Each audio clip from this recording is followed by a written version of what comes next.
niz mahalu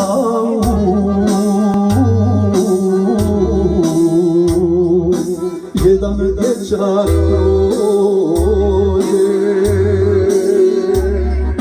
po kraju kuće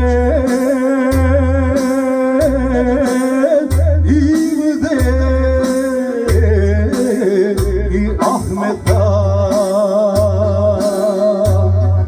Pogledaše tužni starci što nemaju dijete svoje, pozovi ga Ivdo nama, oči su mu kao tvoje.